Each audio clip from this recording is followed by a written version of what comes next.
Hello students, welcome to my channel. Today we will discuss Euclid's division algorithm part 2. Means in this we will discuss its application on some different type of questions. Okay, Euclid's division algorithm में हमने क्या किया था last class में, that dividend is equals to divisor multiply quotient plus remainder, that is a is equals to b multiply q plus r, where r is greater than or equals to 0 but less than b. तो ये हमने क्या किया था, हमारा Euclid's division algorithm. Okay, तो आज हम क्या करेंगे, इसी यूक्लिड्स डिवीजन एल्गोरिदम की एप्लीकेशन देखेंगे. So our first question is show that every positive even integer is of the form 2q and that every positive odd integer is of the form 2q plus 1 where q is some integer. This is our first second example of NCERT. Okay, तो अब इस question को हम क्या करेंगे, दो method से solve करेंगे. एक मेथड होगा जो हमारा बुक में गिवन है, दूसरा मैं एक और आपको मेथड करवाऊंगी. ठीक है, तो सॉल्यूशन इसका हम करते हैं. सो फर्स्ट ऑफ ऑल आपने सबसे पहले इस क्वेश्चन को देखना है, क्योंकि हर एक क्वेश्चन में उसका सॉल्यूशन हिडन होता है. ठीक है, let's start. Let a be any positive integer and b is equals to 2. Why 2? क्योंकि हमने क्या देखा यहाँ पे 2q और यहाँ पे क्या देखा 2q प्लस 1. इससे क्या पता चल रहा है हमें, जैसे हम लिखते थे ना a is equals to b q plus r, तो इससे हमें क्या पता चल रहा है, क्योंकि देखो हमें दो चीज गिवन होती है, या तो a और b, यही दो चीजें गिवन होती है. q और r ये हमारा क्वेश्चन के अकॉर्डिंग निकलता है, डेराइव होता है. ठीक है, तो हमें इन दोनों को ही सपोज करना पड़ेगा. a हमने सपोज कर लिया कोई भी पॉजिटिव इंटीजर है, तो हमने डिवाइजर को क्या सपोज किया 2, क्योंकि अकॉर्डिंग टू क्वेश्चन यहाँ पे क्या दिखाना है हमने 2q और 2q plus 1. Therefore by Euclid's algorithm के अकॉर्डिंग क्या होगा, a is equals to b multiply q plus r, remainder. Dividend is equals to divisor multiply quotient plus remainder, where r is greater than और equals to 0 but less than b. But here हमने क्या किया है, dividend हमारा a ही है, but b क्या है हमारा 2 मल्टीप्लाई q, या फिर मैं 2 मल्टीप्लाई q लिखूं, या फिर मैं लिख दूं 2q प्लस r. अब q का हमें नहीं पता है, बट r का हमें पता है. क्या पता है कि r क्या होगा, 0 से या तो बराबर होगा, 0 के इक्वल होगा, या फिर 0 से ग्रेटर होगा, बट लेस देन 2, क्योंकि b से लेस होना चाहिए. और b हमारे यहाँ पे क्या है 2 हमने लिया था, सपोज किया था, इसलिए हमने क्या लिख दिया r इज लेस देन 2. अब r इज लेस देन 2 का क्या मतलब होता है कि दैट इज r या तो क्या होगा 0 होगा, या फिर r इज इक्वल्स टू 1 होगा. क्यों? क्योंकि 2 नहीं हो सकता, क्योंकि 2 से स्ट्रिक्टली लेस लेना है हमने. अब फर्स्ट केस में क्या लिखेंगे, if r is equals to 0, r0 तो हमारा a क्या हो गया, a equals to 2q plus 0. अब मैं यहाँ पे 0 लिखूं चाहे ना लिखूं, ठीक है, चाहे 0 लिखूं चाहे ना लिखूं कोई फर्क नहीं पड़ता. ठीक है, तो मैंने लिख दिया a इक्वल्स टू 2q. अब 2q से हमें क्या दिखता है, एक 2 का मल्टीपल मतलब एक इवन नंबर. क्या मिल गया हमें, एक इवन नंबर.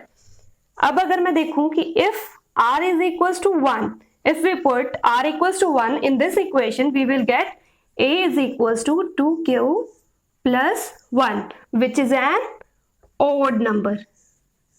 क्योंकि हमें पता है कि दो टाइप के ही पॉजिटिव इंटीजर होंगे, या तो वो इवन होंगे या फिर ओड होंगे. अगर वो 2 के मल्टीपल हैं तो वो क्या होंगे, इवन. 2 के टेबल में आते हैं तो वो क्या होंगे, इवन हो गए. अगर वो 2 के मल्टीपल नहीं है तो वो क्या होंगे, ओड होंगे। देयरफॉर या फिर thus every positive even integer is of the form 2q and every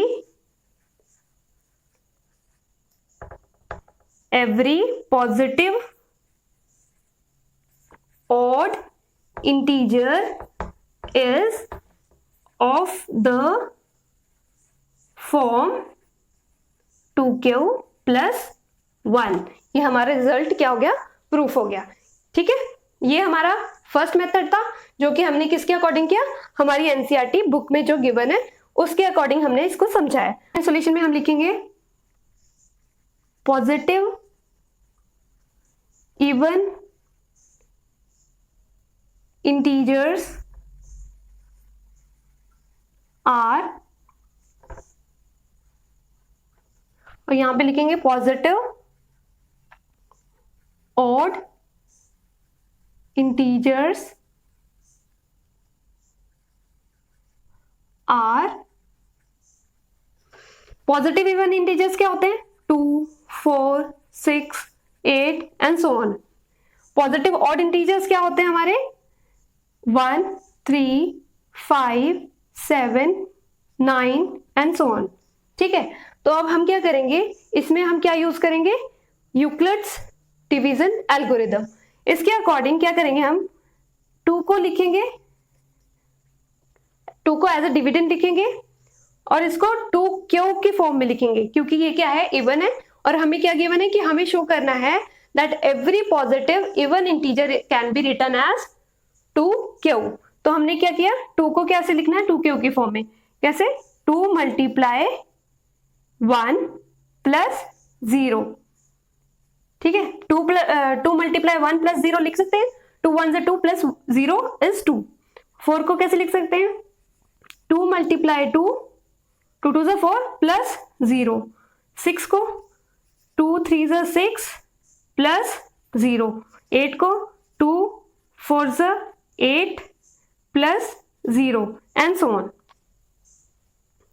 ठीक है, तो इस फॉर्म में लिख सकते हैं, clearly every positive even integer is of the form 2q। हमें दिख रहा है ना 2q की फॉर्म में, where q is some integer। कोई भी इंटीजर हो सकता है, मतलब कि 2 के केस में q क्या हो गया हमारा 1, 4 के केस में 2, 6 के केस में 3, ऐसे कोई भी इवन इंटीजर होगा, इवन पॉजिटिव इंटीजर होगा, उसके केस में क्यू हमारा डिफरेंट होगा। ठीक है, बट वो किस फॉर्म में होगा, वो नंबर 2q के फॉर्म में। ठीक है, सिमिलरली हम odd even positive odd integer के केस में करेंगे, 1 को लिखेंगे हम किस फॉर्म में, 2q प्लस 1। तो मैंने क्या किया, 1 को लिख दिया, 2, अब ये 2 1 से तो हो नहीं सकता, 2 1 से 2 हो जाता है, बड़ा हो जाता है, तो मैं क्या करूंगी, 2 0 0 प्लस 1। 3 को कैसे लिखूंगी, 2 1 2 प्लस 1। 5 को कैसे लिखूंगी, 2 2 4 प्लस 1। 7 को कैसे लिखूंगी, 2 3 6 प्लस 1। यही था ना हमारा Euclid's division algorithm. a equals to b q, b multiply q plus remainder r and so on, ऐसे चलता जाएगा। इससे हम क्या कहेंगे, क्लियरली हमें क्या दिख रहा है कि एवरी, सेम वही statement, every positive odd integer is of the form 2q plus 1 where q is some integer। ठीक है, अब ये आपको प्रैक्टिकली पता चल गया। मैंने आपको एग्जाम्पल के थ्रू बताया इस मेथड में कि अगर हम कोई पॉजिटिव इवन इंटीजर्स लिखते हैं तो उसको कैसे एक्सप्रेस कर सकते हैं, और कोई अगर पॉजिटिव ऑड इंटीजर्स लेते हैं तो उनको कैसे एक्सप्रेस कर सकते हैं हम 2q प्लस 1 की फॉर्म में।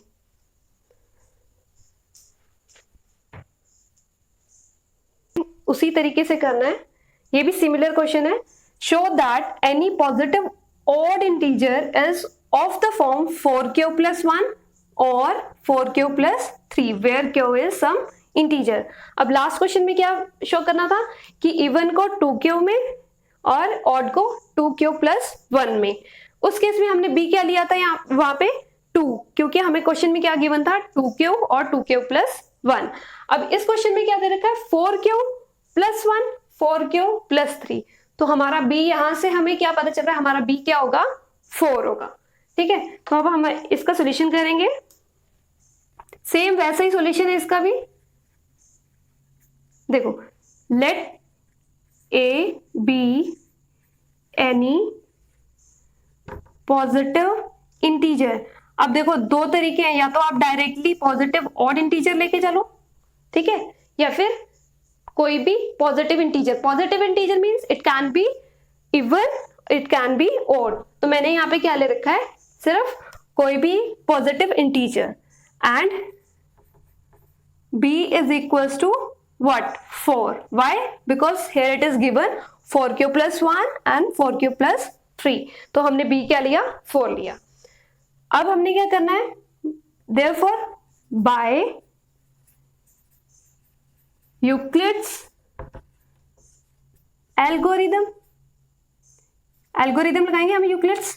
उसमें क्या लिखते थे हम, a क्या लिखते थे, a इज इक्वल्स टू, यहां पे मैं लिखूंगी a is equals to p q plus r where r is greater than और equals to 0 but less than b। अब यहाँ पे फिर सेम प्रोसीजर चलेगा जैसे हम लास्ट क्वेश्चन में किया। इनकी वैल्यू पुट करेंगे। a क्या है हमारा, a ही है, हमें नहीं पता कौन सा है। b क्या है हमारा 4q plus r where r is, r हमें पता चल जाएगा क्योंकि r किस पे डिपेंड करता है, r हमारा डिपेंड करता है हमारे डिवाइजर पे, b की वैल्यू पे।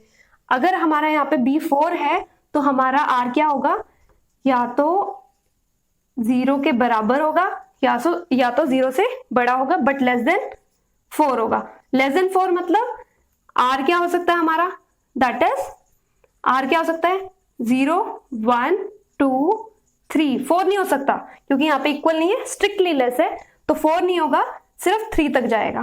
ठीक है, अब यहाँ पे इफ r इक्वल्स टू 0, अगर मैं r को 0 पुट कर दूं, अब वैसे ही करना है हमने पिछले क्वेश्चन की तरह, r को एक बार 0 पुट करना है, एक बार 1, एक बार 2, एक बार 3।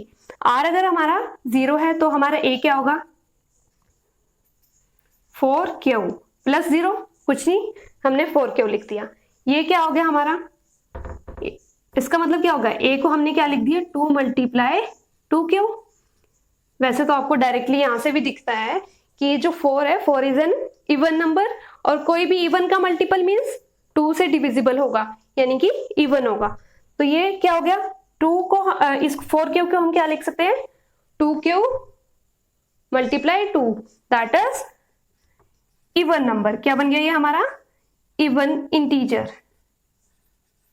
ठीक है, ये क्या हो गया हमारा इवन इंटीजर हो गया।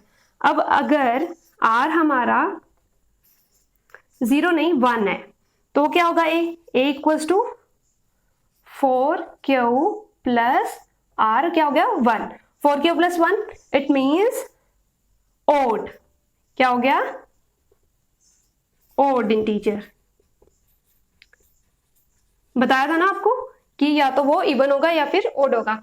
इससे क्या पता चल रहा है कि कोई एक नंबर है, ये उसका एग्जैक्ट उसका नेक्स्ट नंबर है, कंसेक्यूटिव नंबर है। ठीक है, अब ये अगर r हमारा 2 हो जाए तो ये क्या हो जाएगा 4q प्लस 2। अब 4q प्लस 2, यहाँ पे भी 2 का मल्टीपल है, यहाँ पे भी 2 का मल्टीपल है, तो या तो आप क्लियरली सीधा बोल दो कि ये इवन इंटीजर है, या फिर इसको लिख दो कि a क्या हो गया हमारा 2 मल्टीप्लाई 2q हो गया। तो इसलिए मैंने क्या किया 2 बाहर निकाला कॉमन। अगर मैंने 2 बाहर निकाल दिया एक, तो यहाँ पे 2 2 से 4 होता है, तो एक बाहर 2 आ गया तो अंदर क्या बच गया 2, क्योंकि अगर इसको अंदर ले जाके मल्टीप्लाई करूंगी तो क्या बनेगा, 2 2 4 बनेगा। तो मैंने यहाँ पे क्या लिखा, 2 बाहर निकाला, 2 क्यू अंदर लिखा, प्लस 1। इसको आप ओपन करोगे क्या बन जाएगा, 2 2 4 क्यू प्लस 2 प्लस 1, 2 1 2।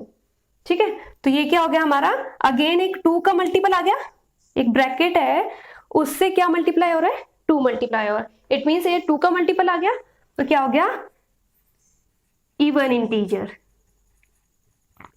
ठीक है, अब अगर हमारा r 3 हो जाए तो क्या होगा, a क्या हो जाएगा, 4q प्लस 3, यानी कि ऑड इंटीजर। ठीक है, तो अब हम क्या कर सकते हैं, देयरफॉर हम क्या कंक्लूड करेंगे, एनी पॉजिटिव ऑड इंटीजर, एक minute, odd integer is of the form, किस फॉर्म में होगा, देखो अब क्या, 4 क्या हुआ, इवन इंटीजर बना, 4 क्यू प्लस ऑड इंटीजर बना, और 4 क्यू प्लस 2 क्या हुआ, इवन, और 4 क्यू प्लस 3 क्या हुआ, ऑड, यानी कि ऑड क्या होगा, या तो ये होगा या तो ये होगा, यही तो है ना हमारे ऑड। तो हम क्या करेंगे, is of the form 4 Q plus 1 और 4 क्यू प्लस 3। ठीक है, तो ये हमारा सॉल्यूशन था किसका, क्वेश्चन नंबर 2 और example number 3 of the NCERT. Question number 3. A sweet seller has 420 Kaju burfis and 130 Badam burfis. She wants to stack them in such a way that each stack has the same number and they take up the least area of the tray. What is the maximum number of the burfis that can be placed in each stack for this purpose? Okay, तो इस question में ज्यादातर बच्चे क्या होते हैं, confuse हो जाते हैं। ठीक है, तो आपने इसमें सिर्फ और सिर्फ 2 चीजों पे ध्यान देना है। ठीक है, आप पहले क्वेश्चन को ध्यान से पढ़ो, क्वेश्चन को समझने की कोशिश करो। वो क्या कह रहा है कि एक जो स्वीट सेलर है उसके पास कितनी काजू बर्फीज है, 420 काजू बर्फीज है, और क्या है, बादाम बर्फीज है, वो कितनी है, 130। वो क्या करता है, वो चाहती है कि इस तरीके से उसको रखा जाए कि हर एक इस तरीके से रखा जाए कि सेम नंबर हर एक स्टैक में क्या हो, सेम नंबर ऑफ काजू बर्फीज और बादाम बर्फीज हो। सेम नंबर मतलब दोनों में एक कोई नंबर सेम हो, मतलब हम यहाँ पे क्या बात कर रहे हैं, कॉमन की बात कर रहे हैं, कॉमन नंबर की बात कर रहे हैं। ठीक है, और उसके बाद वो क्या कहता है, ताकि वो सबसे ट्रे के अंदर कम एरिया कवर करे। ठीक है, और मैक्सिमम नंबर ऑफ बर्फीज उसमें आ जाए। मैक्सिमम नंबर से हमें क्या पता चलता है, हाईएस्ट नंबर। क्या पता चलता है, हाईएस्ट नंबर। अब कॉमन हाईएस्ट नंबर, इससे हमें क्या याद आ रहा है, HCF, हाईएस्ट कॉमन फैक्टर। तो इस क्वेश्चन को सॉल्व करने के लिए हम क्या यूज करेंगे, HCF ऑफ किसके, HCF 420 और 130 का, और ये हम किसके थ्रू निकालेंगे, A equals to BQ plus R, where R is, यही था ना हमारा formula, R is greater than और इक्वल्स टू 0 और less than B, that is Euclid's division algorithm.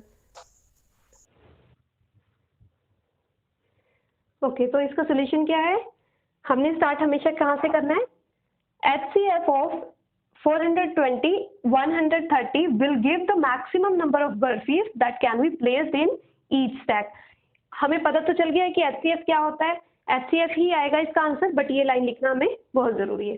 तो हम स्टार्ट करेंगे बाय यूक्लिड्स एल्गोरिथम। ओके, तो अगर एग्जाम में कभी भी आता है तो आपने डायरेक्टली HCF नहीं फाइंड आउट करना, हमेशा यूक्लिड्स एल्गोरिथम का ये पार्ट भी लिखना है, that A is equal to B multiply Q plus R, where R is greater than or equals to 0 but less than B। ठीक है, A क्या होता था हमारा, जो दोनों में से बड़ी वैल्यू है, बड़ी वाली यानी कि 420 इज आर ए। बी क्या हो गया divisor 130 multiply q plus r. अब इसके लिए हम क्या करेंगे रफ वर्क करेंगे, जिसमें हम क्या करेंगे 420 130 डिवाइड किया हमने 13 3 390 माइनस किया हमारा क्या आ गया 30। तो हमने हमारा क्या आ गया यहाँ पे 3 आर क्या आ गया हमारा 30। तो मैंने यहाँ पे क्यू की जगह पे क्यू की वैल्यू लिख दी 3 और आर की जगह पे आर की वैल्यू लिख दी 30। ठीक है, तो अब since r is not equal to 0 तो हम क्या करेंगे फिर से अप्लाई करेंगे 130 के ऊपर, जो डिवाइजर होगा उसके ऊपर अप्लाई करेंगे। और इस बार हमारा डिवाइजर क्या हो जाएगा रिमाइंडर जो लिखा था लास्ट स्टेप में 30। अब 30 का 3 का टेबल तो आता ही है सबको, 30 4 ज़ा 120। ठीक है, यही होगा ना 3 4 ज़ा 120। तो ये क्या है 130, तो क्या आ जाएगा हमारा प्लस 10। ये देखो आप यहाँ पे देख लो 130 यहाँ पे क्या किया 4 ज़ा किया तो क्या आ जाएगा 120 माइनस क्या आ गया 10। आर क्या आ गया मेरा 10, क्यू क्या आ गया मेरा 4। ठीक है, यहाँ पे मैंने पुट कर दिया। अब since again r is not equal to 0 तो मैं क्या करूंगी एक और स्टेप करूंगी 30 इज इक्वल टू 10 मल्टीप्लाई, अब 30 की वैल्यू तो हमें पता है ना 10 मल्टीप्लाई 3 और इस केस में हमारा आर क्या आ गया 0। तो हमारा एलसीएम एचसीएफ यहाँ से आ जाएगा हमारा 10। Since R is equal to 0, therefore HCF of 420 and 130 is 10। 10 क्या लास्ट स्टेप का डिवाइजर। ठीक है, तो ये हमारा एक लास्ट सॉल्यूशन था लास्ट क्वेश्चन का। You like my video please like share and subscribe. Thank you.